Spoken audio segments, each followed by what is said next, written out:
Next topic metacentric height. So దీన్ని మనం సింపుల్గా జిఎంతో ఇండికేట్ చేస్తాం. సో ఈ మెటాసెంట్రిక్ హైట్ అనేది వెరీ వెరీ ఇంపార్టెంట్. మనం కాంపిటేటివ్ ఎగ్జామ్స్లో చూస్తే ఈ మెటాసెంట్రిక్ హైట్ ఫార్ములాని బేస్ చేసుకొని లేకపోతే ఫార్ములాని అడిగే డైరెక్ట్గా ఫార్ములా ఏందని అడిగే ఛాన్సెస్ కూడా ఉన్నాయన్నమాట. సో ఇది వెరీ వెరీ ఇంపార్టెంట్ టాపిక్ అనమాట.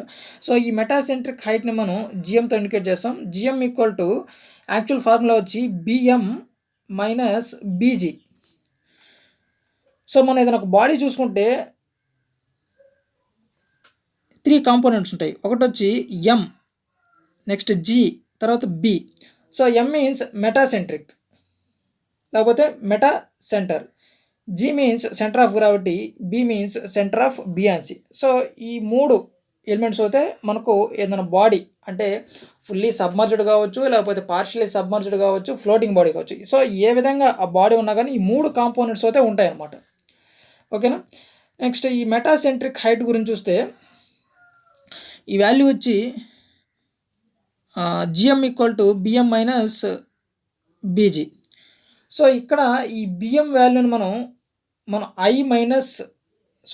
బై వి మైనస్ బీజీగా తీసుకుంటాం అనమాట. అంటే బిఎం వాల్యూలో మనకు ఐ బై విని మనం రీప్లేస్ చేస్తాం. సో ఇక్కడ ఐ వచ్చి moment of inertia, V means volume of liquid displaced by the body. I means moment of inertia, V means volume of liquid displaced by the body. So అదేవిధంగా ఈ metacentric height గురించి మనం discuss చేస్తే మనం previous వీడియోలో already discuss చేసాం. So ఈ మెటాసెంట్రిక్ని మనం ఆ stable equilibrium, unstable equilibrium, so ఈ న్యూట్రల్ ఈక్విలిబ్రియం, సో ఈ 3 కండిషన్స్లో మనకు ఈ మెటాసెంట్రిక్ అనేది మనం కామన్గా యూజ్ చేసాం అనమాట. సో ఈ వీడియో మనం దాన్ని డీటెయిల్గా అనేది ఎక్స్ప్లెయిన్ చేస్తాం. సో ఈ metacentric height it is a distance between G and M of the floating body.